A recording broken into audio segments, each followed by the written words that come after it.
ሰላም እንዴት ናችሁ ተመልካቾች? አሁን በኢትዮጵያ ውስጥ የህፃናት ማቆያ መከፈት እንዲሁም በተቋማት የህፃናት ማቆያ መከፈት ለወላጆች እፎይታን እየፈጠረ ይገኛል። በአዲስ አበባ የተለያዩ የህፃናት ማቆያና መዝናኛ ስፍራዎችም አሉ። አሁን የምገኝበት ደግሞ በአዲስ አበባ ለባ አካባቢ የሚገኝ የልጆች ማቆያና መዝናኛ ስፍራ ነው።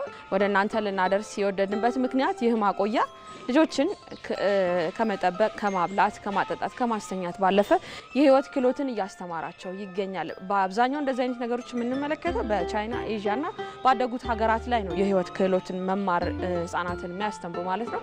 በዚህ ማቆያ ደግሞ ምን እየተማሩ ነው የሚለውን አብረን የምናየው ይሆናል። ወደ ውስጥ እንግባ።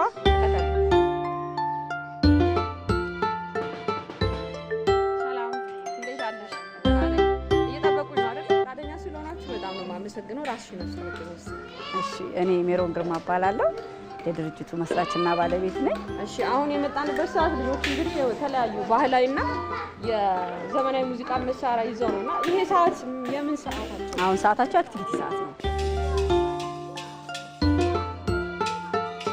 ያው ጠዋት ከአንድ ሰዓት ተኩል ጀምሮ ልጆችን መቀበል እንጀምራለን። ያው ሰው እንደየንትኑ 2 ሰዓት 2 ተኩልም 3 ሰዓት ድረስ ይመጣል።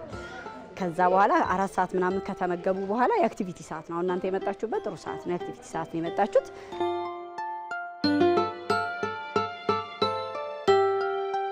ህፃናቶች በብዛት ስልክ ላይ ነው ጊዜያቸውን የሚያሳልፉት። ሀሳቡ እንዴት መጣልሽ ከሚለው ደግሞ እንጀምር። ምንድነው እኔ ልጆች ወዳለሁ እና ሌላ ፊልድ ላይም ነበርኩኝ። ግን ምንድነው ልጆች ስለምወድ ከልጆች ጋር የተገናኘ ነገር መስራት ያስደስተኛል። ልጆቹ ከልጅነት ጀምሮ አሁን ምንድነው እንደ ባህላዊም ወይም እንደ ዘመናዊም ሳንሆን መሀል ላይ ሆንና ብዙ ነገር ቴክኖሎጂ ላይ ዲፔንድ ሆነና ልጆቹ ፊዚካሊም አምሮም ስትሮንግ የሆነ ልጅ ማግኘት አቃተንና ለምን? ስለዚህ ፊዚካላቸውም አምሯቸውም እንደገና ሁለቱም ተቀናጅተው መስራት የሚችልበት ነገር፣ ሁለተኛ ደግሞ ከራሳችንም ነገር በመነሳት ባህላዊ ነገሩንም አርገን ነው እንትን የምንላቸው። ደስ ይላል በጣም። እሺ ተመልካቾች እንግዲህ ህፃናቶቹ ምን አይነት ክህሎቶችን ነው የሚማሩት ደግሞ የሚለው አብረን ቆይታ የምናደርግ ይሆናል። ተከታተሉ ወይ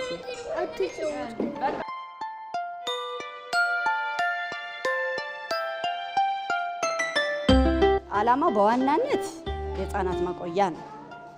ህፃናት መጥተው በሚቆዩበት ሰዓት ግን ዝም ብሎ በልተው ጠጥተው ተኝተው ሳይሆን በተሻለ ሁኔታ አክቲቪቲ የተለያየ አክቲቪቲ እያደረጉ ይውላሉ ማለት ነው። አክቲቪቲው የተለያየ ነው። የሆነ ቀን ስፖርታዊ ሊሆን ይችላል፣ ላይፍ ስኪል የምግብ ሊሆን ይችላል፣ ትምህርታዊ ማለት ሲሪየስ ሌክቸር ሳይሆን በጨዋታ መልክ ከለር እንዲለዩ በጨዋታ መልክ ሁሉ ነገር እንዲያደርጉ በዛ መልክ እናደርግላቸዋለን ማለት ነው። የተለያየ ስኪልኛ አሁን ድሮ ህፃን ሆነን ከጎረቤት ልጆች ጋር ቃቃ ምናምን እያልን ፕራክቲስ እናደርግ ነበር። አእምሯችንም እጃችንም ጭቃና ቦካ ነበር። ይሄ ነገር ግን በዚህ ጀነሬሽን ቀርቷል። ያ ባለመኖሩ ምክንያት ልጆቹ እየተጎዱ ነው። በጣም ሞር ቴክኖሎጂ ላይ ዲፔንድ እየሆኑ ነው። ያ ደግሞ የራሱ የሆነ መጥፎ ነገር እያመጣ ነው ማለት ልጆቻችን ላይ።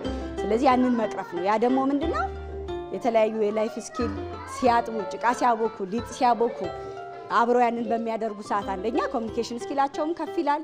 ሁለተኛ ነገር አእምሯቸው፣ ሰውነታቸው ሁለቱም በኩል በተመሳሳይ ይሰራሉ። ባህላቸውንም ያያቃሉ።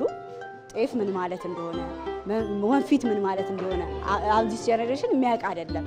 ስለዚህ ይህንን እንዲያውቁ ይሆናሉ ማለት ነው። አሁን ላይ ያሉ ልጆች ከማወቅም በላይ እጃቸውም ይሳተፋል፣ አእምሯቸውም ይሳተፋል ማለት ነው። የራሳቸውን ነገር ራሳቸው እንዲያደርጉ ቶሎ የመልመድ ነገር ይኖራቸዋል። አሁን እኛ እንሰራለን፣ እኛ ኃላፊነቱን የተሸከምንላቸው ልጆች ኃላፊነት መሸከም እንዳይችሉ ሆነዋል። ስለዚህ ከልጅነታቸው ጀምሮ ከሆነ የራሳቸውን ነገር ራሳቸው ኃላፊነት ይወስዳሉ ማለት ነው። በቤት እዚህ ይሉናል ቤተሰቦች፣ በቃ እዚህ ያዩና እዛ እኔ ነኝ የምሰራው፣ ራሴ ነኝ ጫማዬን የምወለውለው፣ ራሴ ነኝ ካልሴን ማጥበው ይላሉ። ይሄ አስደሳች ነገር ነው። ለምን ልጁ ከዚህ ጀምሮ ኃላፊነት ምን ማለት እንደሆነ እየገባው ነው ማለት ነው። ጠዋት ብሔራዊ መዝሙር ይዘምራሉ። ልክ ትምህርት ቤት ሲኬድ እንደሚዘመረው ጠዋት ብሔራዊ መዝሙር ይዘምራሉ። በዛ ውስጥ ያውቃሉ ማለት ነው። አሁን ምንድነው ትንንሾች ናቸው፣ ግን ምንም ቢሆን የሆነ ያህል ይቀራል ውስጣቸው እየፈለጉ እየተደሰቱ። እነሱ እንደ ኢንጆይመንት ነው እየተጫወቱ ነው የሚማሩት አዘሴም ታይም እንጂ እንደ ስራ ተገደው የሚሰሩት ነገር አይደለም። ግን እየተጫወቱ እነሱ በጣም ተደስተውበት እየሰሩ እየተማሩበት የሚያልፉት ነገር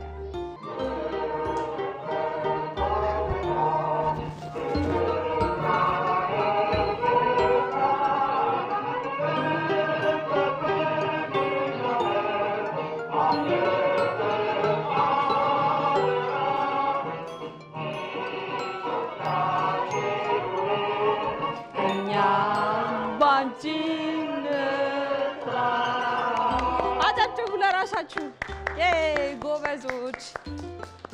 ተመልካቾቻችን እንግዲህ እንደተመለከታችሁት እውነትም የልጆች ዓለም የተሰኘው የህፃናት ማቆያና የመዝናኛ ስፍራ ልጆች ከመጫወት ባለፈ ሀገራቸውን እንዲያውቁ ባህላቸውን እንዲያውቁ ኃላፊነት የሚሰማው ትውልድን እየፈጠረ ይገኛል። በህፃናት ማቆያና መዝናኛው ስፍራ የነበረን ቅኝት ይሄን ይመስላል። እናመሰግናለን። አሁን ወደ መኝታ አይደለ? ወደ መኝታ ነው የምትሄዱት። የታጠባችሁ ግቡ። ወደ መኝታ